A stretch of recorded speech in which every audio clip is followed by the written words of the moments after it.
Welcome back to the campfire.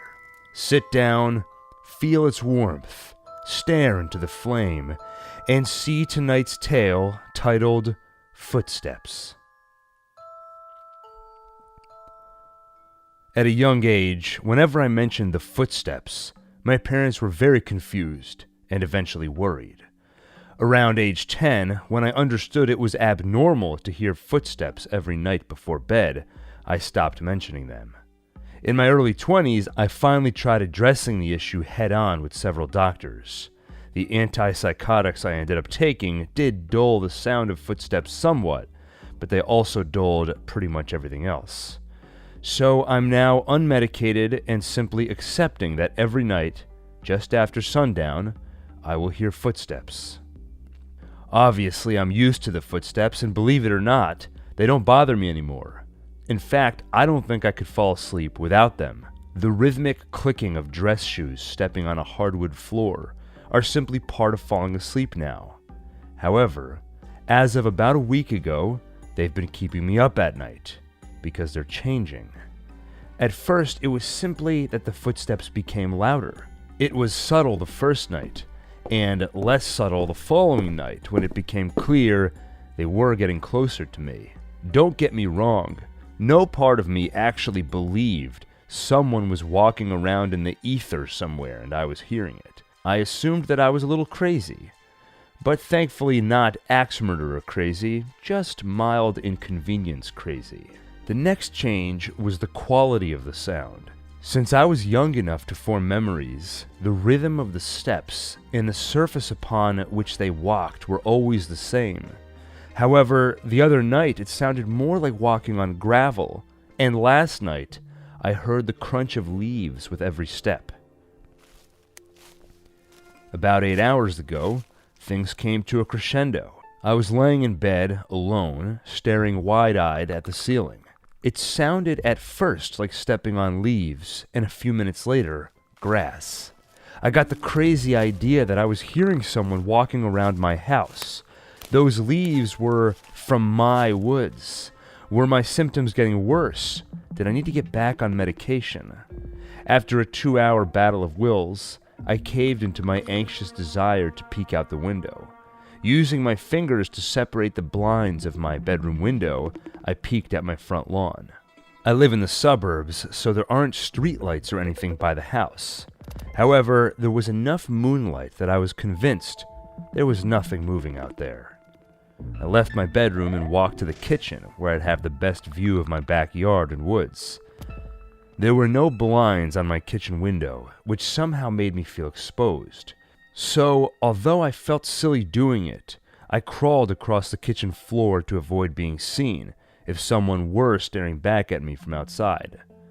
I slowly peeked my head over the counter and squinted, trying to discern what I could through the darkness. After a moment of scanning the woods, I spotted it. In the dead of night, all I could make out was a blur, but it seemed to move in rhythm with the footsteps I was still hearing. I couldn't tell what I was looking at, but it did appear to be moving towards the house, towards me.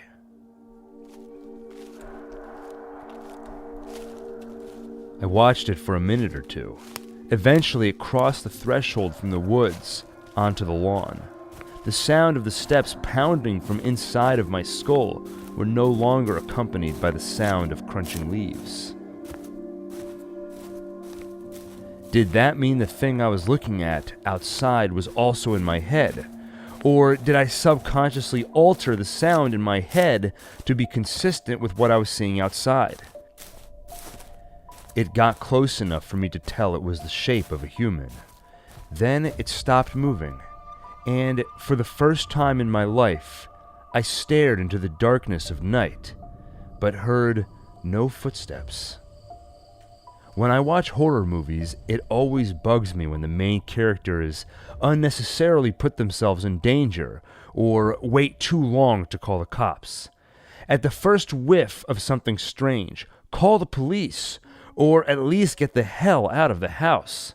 In this case, I went with the former. Mainly because leaving the house with that unknown entity waiting for me was too terrifying a prospect. While I waited for the police to show up, I simply remained crouched in the kitchen, staring at the thing which I could only assume was staring back at me. I was tempted to turn the outdoor lights on, but I was still grasping at some hope that the thing didn't know I was there. The lights would be a giveaway. I was terrified to look away, convinced that if I did, the footsteps would return, and the next time I looked, the thing would be closer to me. I was forced to leave the kitchen window when I heard a knock at my front door. Thankfully, the only footsteps I heard were my own as I walked away. After glancing through the peephole, I opened the door to greet Officer Willis and Bennett. "Where did you see this person?" Willis asked. "In the back of the house, through the kitchen window," I explained. "Just around here?" Bennett asked as he gestured to the gate leading from the front yard to the backyard. After my confirmation, they told me to wait inside while they looked around the property. I returned to the kitchen, this time walking rather than crawling, and found it was still there. It appeared not to have moved. It was still standing in the middle of my backyard, and although I could not see its face, I assumed it was staring back at me. I would know for sure in a few moments as the two cops wielding flashlights walked towards it. Why didn't they immediately focus their flashlights on it, I wondered. Could they not see it? Was I crazier than I thought? However, as they scanned the yard and woods with their flashlights, I did get glimpses of it. At first, I could make out that it was wearing dark pants that appeared to be part of a suit. Its hands appeared to be human hands, but maybe a little pale, and maybe the fingers were slightly longer than they should have been. Eventually, Bennett pointed the flashlight just right to illuminate the being almost fully. For just a moment, I saw it, and I believe it saw me. The most notable feature was its large eyes. They looked more like large holes than eyes, actually, sunken in pits that took up half of its face. Beneath that was a large, toothy grin. The light was not on it long enough for me to take note of anything else, except for one thing. Just before Bennett redirected the light elsewhere, the thing staring at me raised one hand and it waved at me. Once the light was gone, it returned both hands to its side and continued to stare. When Bennett and Willis came back inside, they told me they saw no one and saw no evidence of anyone having been there earlier. They told me to call if I saw anything else and that they would check in with me the next day, today. Then they left. They did check in with me a couple of hours ago, and I had nothing to tell them. I didn't mention that the dark figure was there the rest of the night, and that I woke up on the kitchen floor having been too paranoid to return to bed. I didn't mention that I caught several people staring at me with knowing looks today while I was out. Each nodded at me as we made eye contact, as though they knew I had been visited last night. I don't think I'm crazy, but the alternative is pretty damn terrifying. Should I even entertain those alternatives? I'm being stalked by a demon or a monster of some kind? I'm at a coffee shop now typing all of this. I drove a couple of towns over to put some distance between me and whatever the hell I saw last night. I also brought a suitcase full of enough clothes to last a few days in case I decide not to go back home tonight. I haven't decided what to do yet, but I'm leaning towards grabbing a hotel somewhere. If I do grab a hotel, it'll be after a few hours of driving. I'm not going to fall into the horror movie trope I've so criticized over the years. I caught my whiff of the unexplained and want to get as goddamn far from it as I can. I don't know what to expect tonight.